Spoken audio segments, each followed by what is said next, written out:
This week's Gray Market episode, dealing with amateur dealers sending me wrong boxes for a watch. I literally told you when I was buying this watch, I said make sure there's a Tour Auto box with this watch. Now you're acting like you had no idea. So I want to pay 20 grand to buy this watch. If we do 20,000, I'm losing money. Yeah, I know. A $3 million inventory check. 145,000, 16,000, 45,000, and 1.3 million, $3 million in one case. Of course, Mark Gebauer stopped by to see us. That's always a good time. The person whose watch we're about to look at, before he went to jail, he owes me $75,000. You win some, you lose some. As long as your wins are bigger than your losses, you're fine. And Adrian is lighting a fire under the sales team's you know what. When was the last time anybody posted anything? Like, this is a layup. We do the negotiations, we do the blood, sweat, and tears. Here's a watch, here's a price. There's no brain capacity there, just do it. That's all I'm asking. I'm at the point now where I'm not sure if sales are for me. I have a lot to think about.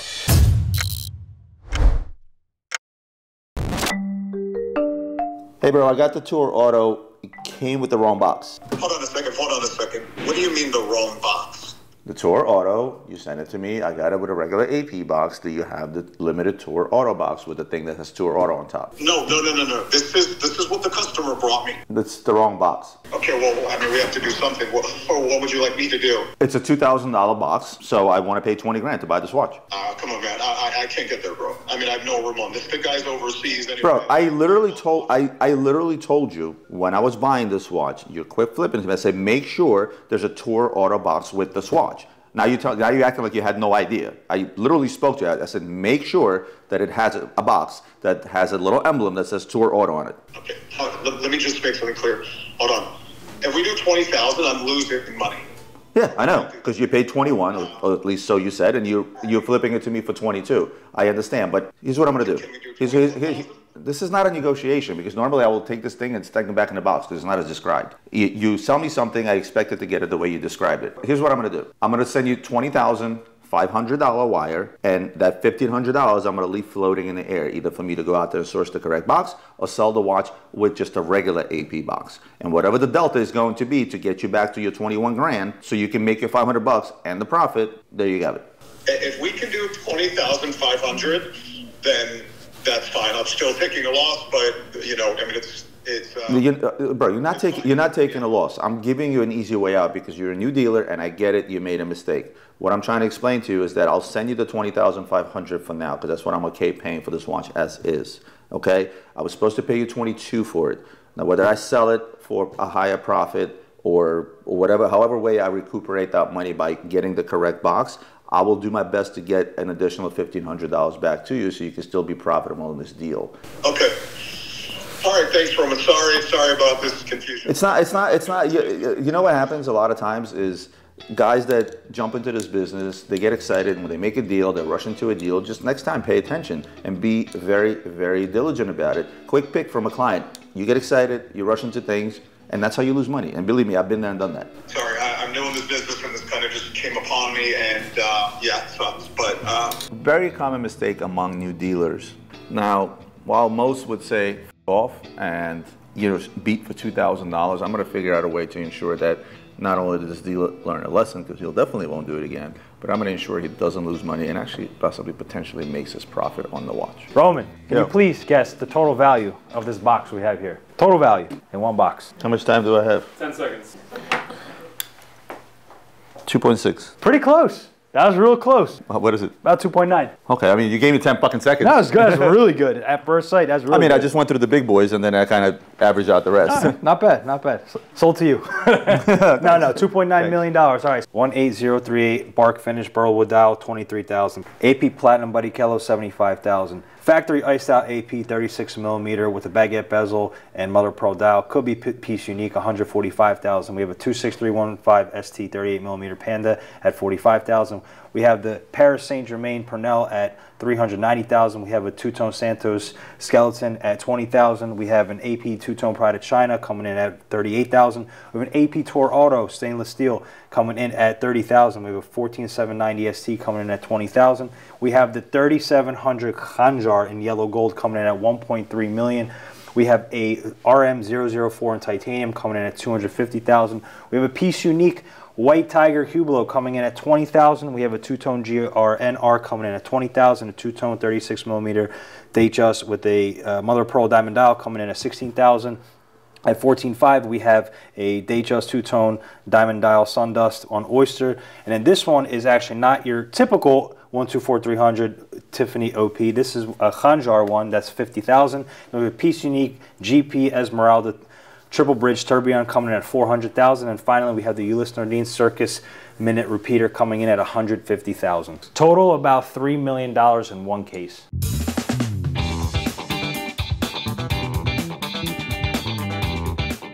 Guys, super close to 500,000 followers. Big milestone, at least it would be for us. If you enjoying this content and you're not a subscriber, do me a favor, click that subscribe button and let's get to the video.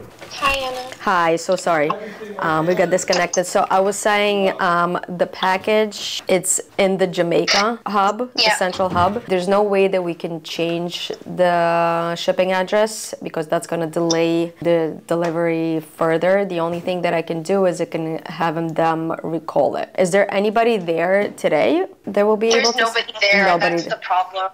Yeah, the problem is it was just going to be that day. I just texted Ben to see if somebody will be there. Oh, he said. Because they will try to redeliver today again, most likely in the next half an hour. Typically it's around 10:30 a.m. I think yesterday was around 11. He said ship it back to there. I don't want to trouble them. Thank you. I'll recall the package and probably gonna get it back in the next day or two. I will keep you posted as soon as it's here, and then we'll think about how to move further. Okay, thank you so much, Anna. Thank you so much. Yeah, I'll give you a call back. Okay. Okay, bye. Bye. So this was my client's secretary. We shipped the package for him. He's out of town, and it was supposed to be delivered yesterday in the morning. I guess they came in and there was nobody to sign for it, so they left. He wants $1,000 to cover half of AP service. He lives in Switzerland, so we'll just drop it off there. If you honestly think about it, based on what's going on with the watch, by the time we ship, insure it, redo all the work that needs to be done, and then reship it out, time, money, effort, I would just give him $1,000 and call it a day. No, I agree. Without a doubt. Even still, like if we get it in, then there's water damage. Like it's not covered under. No, it's very fair.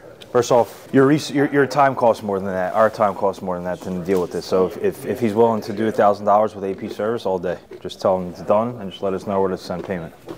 This watch doesn't come configured in Oyster. It comes on the Jubilee look. So now I saw that we had one on Jubilee, which is pretty cool. I don't know how much wearability you could get out of it. That's the only issue. When can't you wear it is the question. Ladies, treat your lady right. This is the best watch to get a lady right here. Two-tone, rose, mother of pearl dial. In my opinion, this is the best ladies watch, so why not treat your lady? Holidays around the corner. Hey, Adrian, I need some tea to the fourth power wife.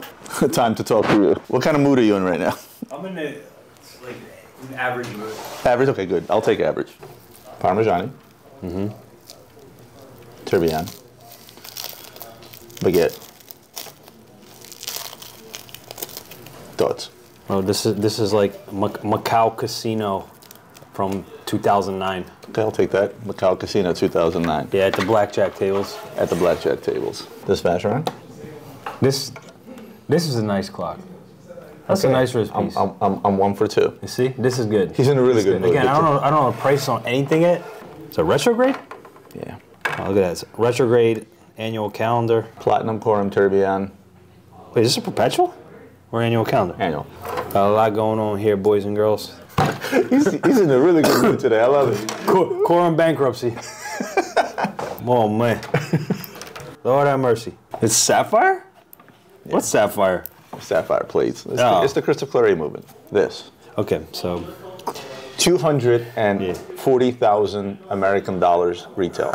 It has. It's not just tourbillon. It's also a double mystery.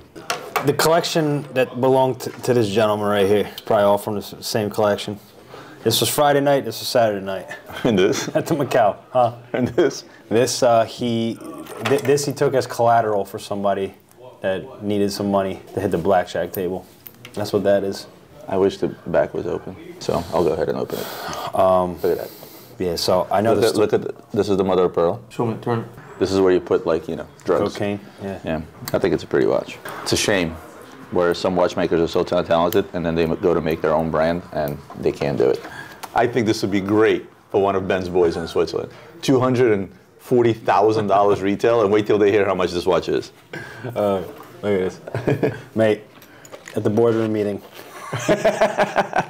On the right strap. Listen, anything integrated bracelets with complications? But the only issue, this is not Roth era. This is post Roth. Yeah, I mean, we're trying to buy that 2147 Roth skeleton, which I have never seen in my life. The 2147 Daniel Roth we're trying to buy, the rare one, right? It's a skeleton. I've never seen one. The guy is he's basically trying to make it a package deal. What in the God's green earth is that? So obviously this is what I want. I have never seen one. So this is a buy one get one free deal. I'm hoping that's what. What it's is that Accutron next to it? That's actually oddly enough, that's a rare watch. That's a Lane Silverstein Tourbillon. It's one of his early ones. You know what's rare about it? Finding somebody that's going to buy that. It's worth 15 grand. So why is it worth 15?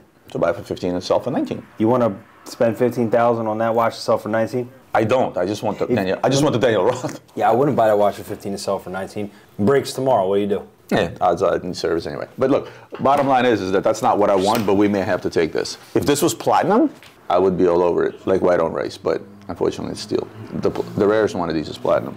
The problem is it just looks cheap. You know what I'm saying? It looks like a... It looks like a Panerai submersible Lane Silverstar at a bar somewhere and I had a few drinks. This is about as rare as they come. That's the watch I'm trying to get.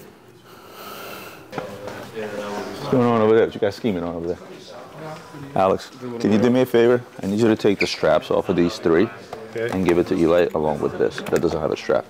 What are those? Those are Crocs? Yeah, that's cool. It looks like you put on a pair of sneakers and walked into some mud. Wow. What the f have you been smoking, my friend? Can I get some of that shit? Wow. Wow. Can I have them for Halloween? I got to bring this to a vote. The choice is between Travis Scott AP Blue Ceramic Perpetual or 3503 White. Travis Scott. You can wear it so much more. Not only do you have the interchangeable strap system, because it does come on the nylon brown or whatever it is. So does RM. But hold on, hold on. The RM, it's not an everyday watch. Like that specific RM, you're not gonna throw that on with a tux. You're not gonna throw that on with a suit. You think a Travis Scott's a tux watch? What do you mean? It's perpetual ceramic. So? Tell me it's not nice. It is. I'm not denying it's nice. Hold on. If I put a ceramic AP and an RM. Depends which RM. A carbon RM. Which one? A white carbon RM. Okay, the 3503, yeah. And I said, Adrian, pick one to go to a wedding with. That's just a bad analogy. How often do I go to weddings? How many weddings do you go to a year? Pick one to go to a business meeting with. I think... You're picking the AP. I know you are. Why do you say that? Because why are you going to show up to a business meeting with a Richard Mille? Well, guess what? I won't bring my 3503. I'll bring a Submariner date. No, but that's not what I'm asking. 3503 just has a wrist presence. One is a Maybach. One is a LaFerrari. LaFerrari. It's a horrible. That's a terrible analogy. One is a Virgil Maybach. The other one is a Lamborghini Revolto. What's the context? Daily? Yeah. Well, daily the but again. All right, there it is. But this is not. You're picking. Yeah, but but the kid's got a full collection of other stuff. Okay. It's already got. He's got ceramic perpetuals already. Oh. So he's got RMs already. He's got APs already. So what do you do in that case? Travis Scott. I think I still got Travis Scott. All right, listen. There's no right or wrong answer. I'm just going with 3503 because it just hits different. It's just that extra. You know what I mean? Comment below your thoughts. Blue ceramic perpetual, 3503 white, or Travis Scott perpetual. I will be commenting.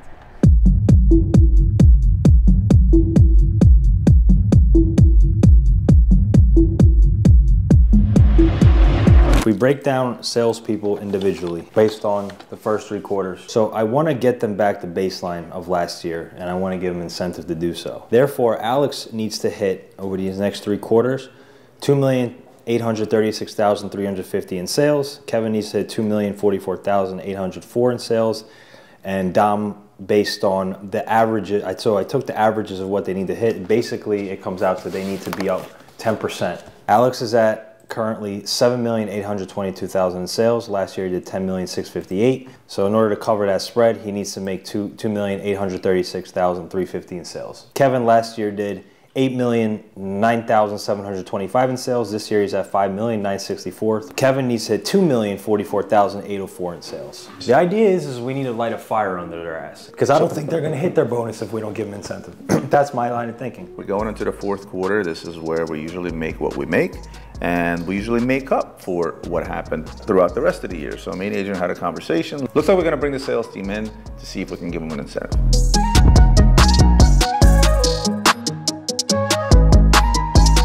Always happy to see my good friend Mark Gebauer. This guy is a content machine, but he's also a friend. It's nice to sit down with him, talk watches, talk business, and see how we now can work closely together now that he's managed to move some of his operations into the United States. At the end of the day, this is still a business. Yes, you can be passionate about stuff, and I'm super passionate about what I do. But if you're looking at things from a business perspective, and you have to, because I have 30 people here, I have to pay them their salaries. Their livelihood depends on mine and me running the business properly. So when you look at a company and you see that, and I'm sure with you it's the same, close to 30%, a little more of your business is going to be Rolex, regardless of what you do, you have to pay attention to that. But when you're buying, quote unquote, the Roman buys, it's not like I buy them because, oh, I'm so passionate. I am. But I also look at it from a business sense, and the business sense tells me that, hey, if I'm going to purchase a piece such as this, it better carry an abnormal margin because it's going to take me longer to sell it. Yeah. So it's really a return on investment over time. So there is rhyme and reason as to how we buy these things.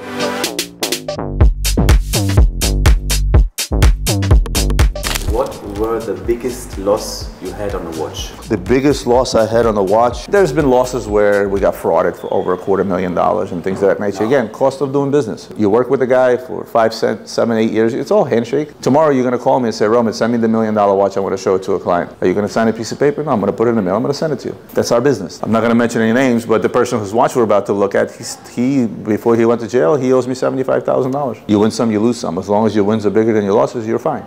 If you're not going to do business based on trust and reputation in our industry, I believe you're going to be dead. Listen, I do everything properly. I'll get an invoice, I'll get this, I make sure I get paid. But we do extend credit in our industry, unfortunately. And listen, I had a guy died in a plane crash with $800,000 worth of my stuff. It's a true story. So, he had a plane crash? Yeah. There's a video I put on my Instagram, but I told the story. The guy left the trade show, been buying from me for years. Every trade show, he'd come in, buy a ton of stuff, paid me 30, 60, 90. That was his credit terms. And he died in a plane crash. So what are you going to do? Again, cost of doing business. Wow. You look at a Harry Winston, which is, this is the Opus 4. It's actually, I call it a 2-for-1 because it's a reversible watch. You wear it this way, or you can wear it this way. Now, you're talking about an annual calendar minute repeater tourbillon chronograph. This is a very complicated timepiece, right?